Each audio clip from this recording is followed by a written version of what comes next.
All right, hey everyone. So I'm just going to pick up where I left off. We are going to talk about phase transitions and kinetic molecular theory, and we are going to use this to fill in that second half of our guided notes from today.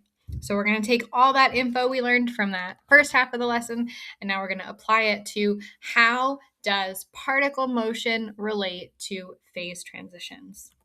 And remember when we said phase transitions, what we meant was a change from one state of matter to another. So, for example, melting means going from the solid state to the liquid state. And phase transitions occur due to the making or breaking of intermolecular forces.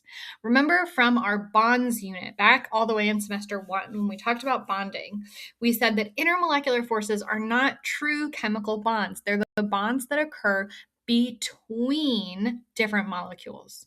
So examples were hydrogen bonds. We looked at how water, the hydrogen, the slightly partial positive end of water is attracted to the partial negative end of water. And so those two different molecules are going to have an attraction between one another.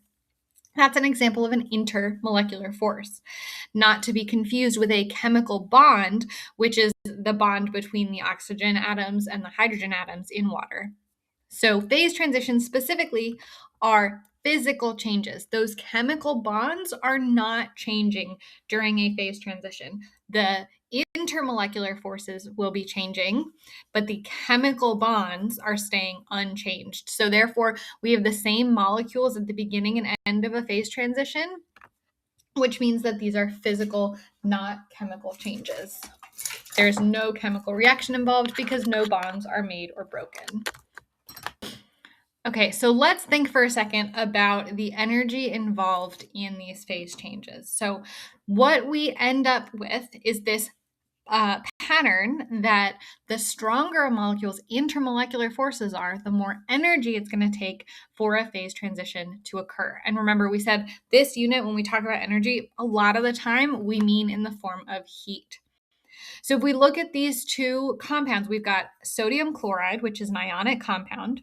It has a melting point of 801 degrees C. That means a ton of heat energy has to go in to turn that from a solid to a liquid. It takes a lot of heat energy to break those intermolecular forces, meaning they probably have really strong intermolecular forces holding them together. They really want to stay as tightly packed into a solid as they can.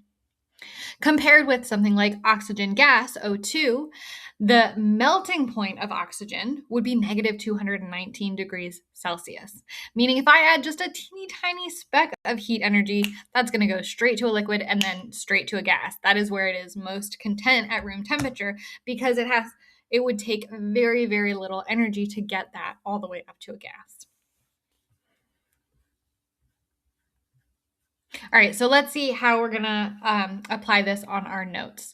So let's see. We have correct the sentence by crossing out a word or phrase and replacing it with a better one. Phase transitions involve making and breaking chemical bonds.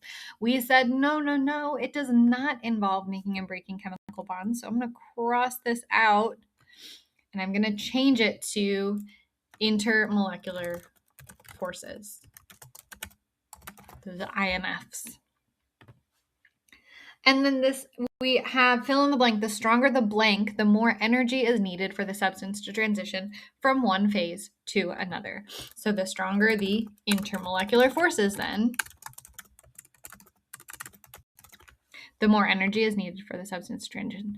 So with NaCl, with our ionic bonds, we had really, really strong intermolecular forces. Remember, anytime we've got those charges, they're going to be attracted to each other. So one NaCl is attracted to another NaCl.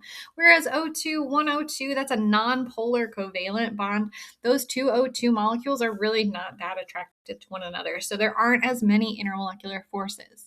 So because that ionic compound has really strong intermolecular forces, it has a lot of intermolecular forces that it has to break in order to go from the most compressed state of a solid to the less compressed state of a liquid. So we are going to say NaCl is an ionic compound and therefore has very strong intermolecular forces. it's got ion-ion, it's got ion-dipole. And if these terms are feeling unfamiliar, please go back and review your chemical bonding unit where we talked about all of these intermolecular forces. I'm going to find a video to pop it in there as well to give you a little review about some of these terms if this intermolecular force stuff is feeling unfamiliar to you. It has dipole, and it has van der Waals. Therefore, to go from solid to liquid, it takes a lot of energy to break those. I'm going to abbreviate intermolecular forces as IMFs here. O2 is a nonpolar covalent molecule, so it has very weak intermolecular forces. The only ones involved with a nonpolar covalent molecule are going to be the van der Waals forces. And remember, we said that those, I never remember the correct capitalization here. I think the D is capitalized. We said that with our nonpolar covalent, the only intermolecular forces are going to be these van der Waals forces, and those are the weakest of all of the intermolecular forces. So to break those intermolecular forces is not going to take nearly as much energy. So these are weak IMFs and will not take as much energy to break.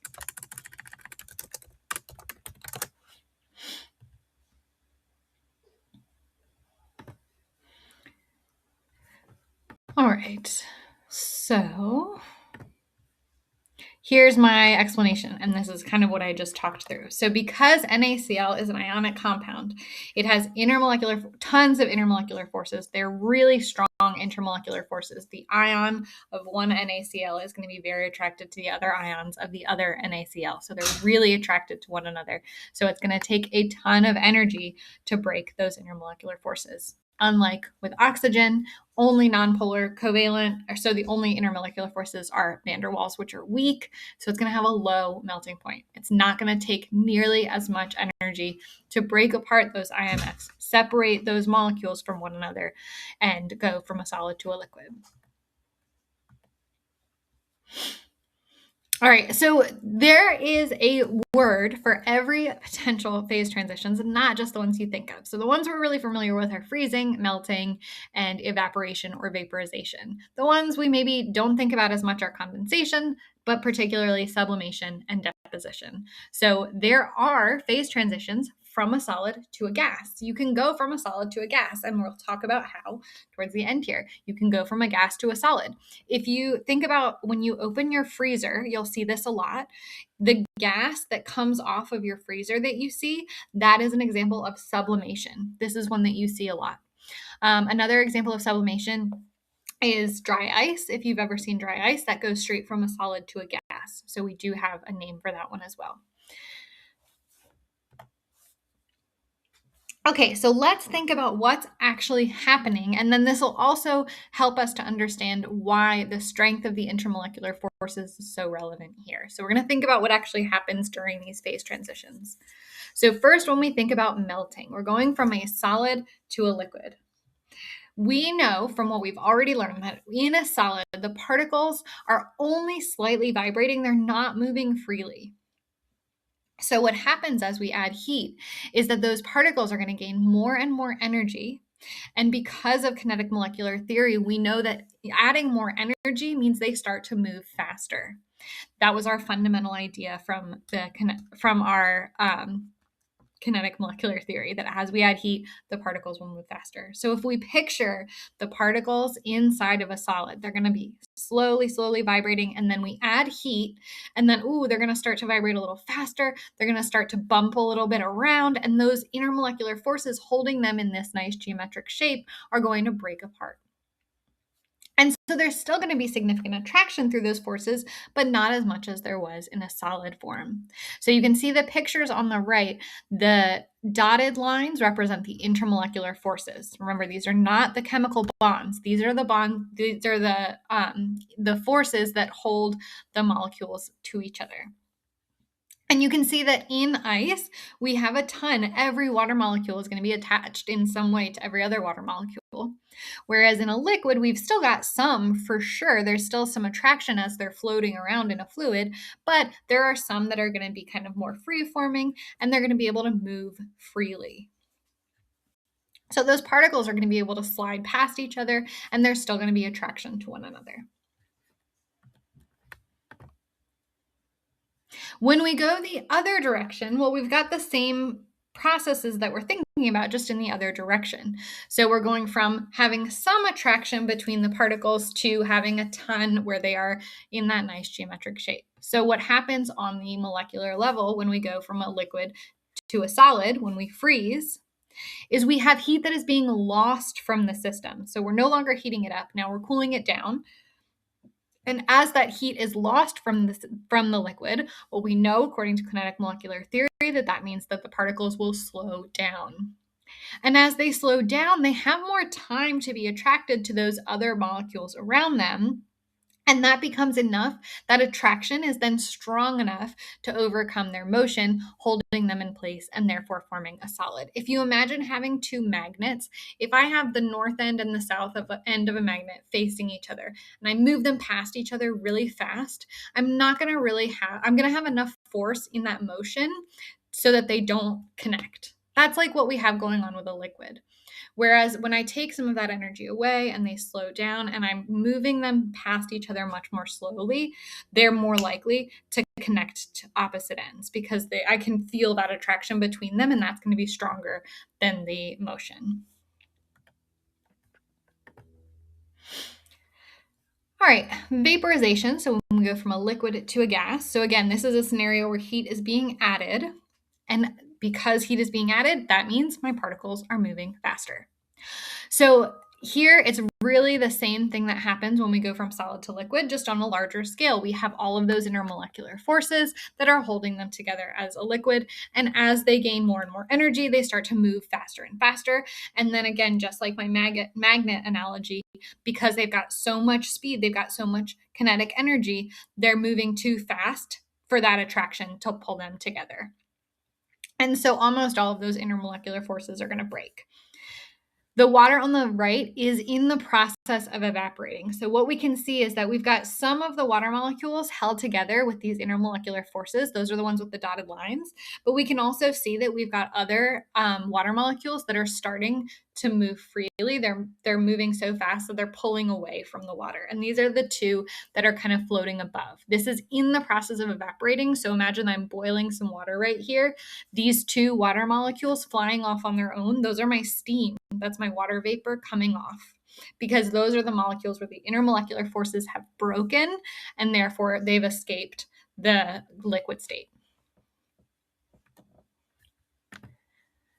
And again, when we go the other direction, the exact opposite happens. So I've got my steam. As heat is lost, it cools down and it's going to start to fall back into the water. So if I was to cool down my boiling water, that steam, well, it's got to go back somewhere. It either is going to form condensation on a nearby surface, or it's going to fall back into my boiling pot. Because as it slows down, that attraction is going to overcome, same way we talked about with going from liquid to solid, that movement is now slow enough that the attraction can overcome the motion, and we have those intermolecular forces.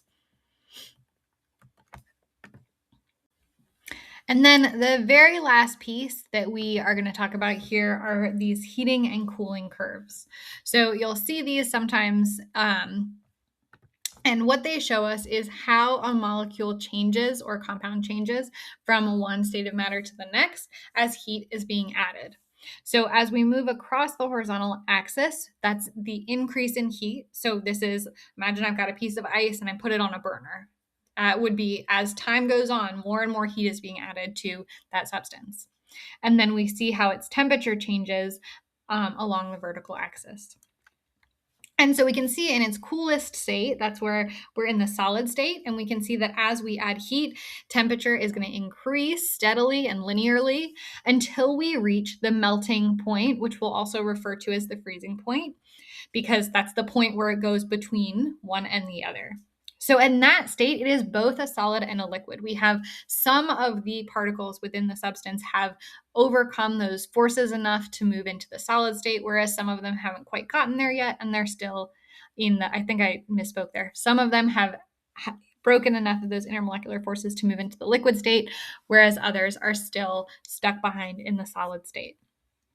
And so we have to keep adding heat until all of the substance has reached the liquid state.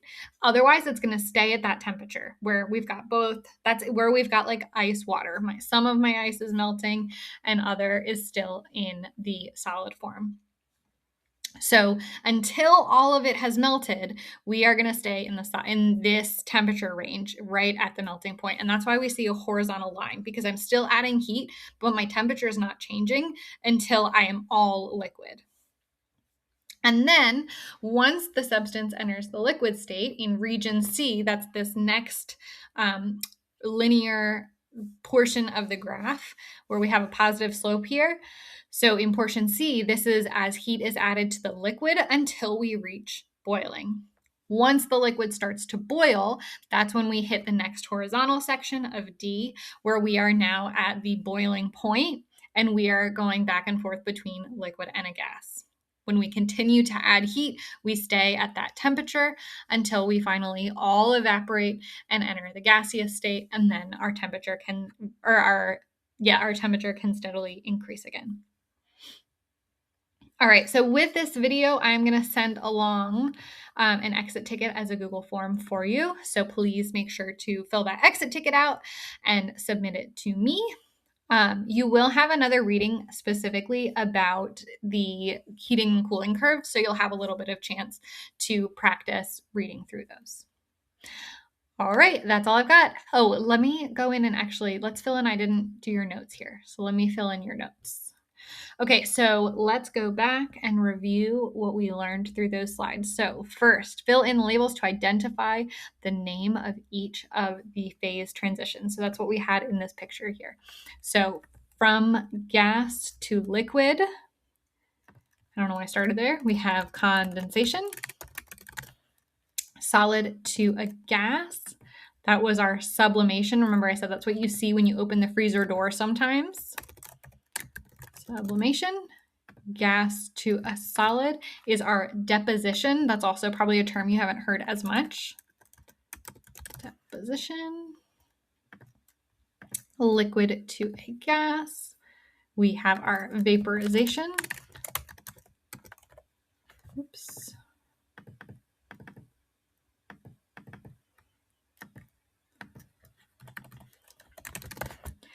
Solid to our liquid is melting. And then last, liquid to our solid is freezing.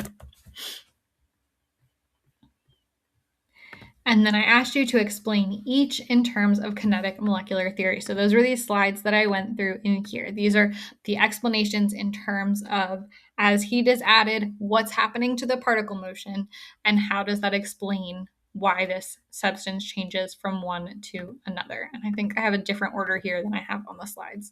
So I talked about melting first. And we said as heat is added, particles move faster. This breaks intermolecular forces until enough IMFs are broken that the molecules they're no longer in that solid geometric state. They are able to move past each other, which is how they act as a liquid. And then I'm going to keep this really similar for vaporization. So same thing, as heat is added, the particles are moving faster, but now instead of going from that solid geometric state to being able to slide past each other, we're going from being able to slide past each other to actually broken apart freely altogether. So enough IMFs are broken that the molecules, let's say, go from sliding past each other to fully separating from the liquid is what we see in evaporation. That's where we have those solo particles kind of flying off. And then these two are going to be the exact opposite of the others. So I'm going to copy this and say, okay, condensation is exactly the opposite. So I'm going to say as heat is lost, particles move slower. This, and I'll change this phrase. So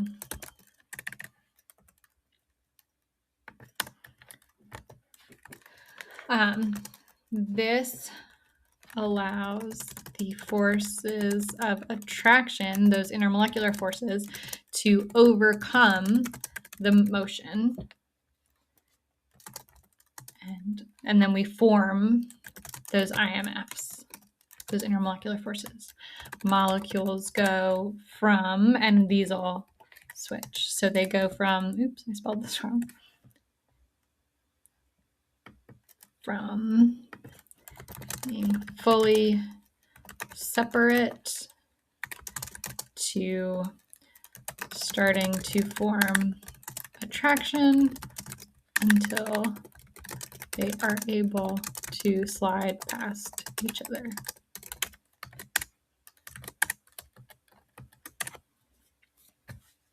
And then fusion and freezing is the opposite of melting. So again, we're going to have as heat is lost, particles slow down again.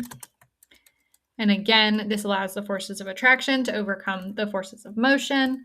So attraction starts to overcome motion, and the particles will form intermolecular forces, those not real bonds, but those like bonds where they're attracted enough to each other that we have the connections between molecules. Form solid state geometric pattern. Okay, and then last but not least, I just asked you to label this graph. So we said, all right, let's look at this. We want to be able to recognize everything that's going on in here. So we want to find where the melting point is, where the boiling point is, where is the substance, a solid, liquid, and gas. So I'm going to go in order. So in section A, this substance is a solid. Then it's heating up, heating up, heating up until it reaches its melting point, which is here. Then it's going to be in the liquid form, heating up, heating up, heating up until it reaches its boiling point, stays at that temperature for a while as we continue to add heat, and all of the particles start to evaporate until finally it is all a vapor and we are in the gaseous state. Alrighty, so that is all you guys have to do on here. Please submit this when you are finished. Have a wonderful rest of your day, and I have office hours as always on Thursday if you need it.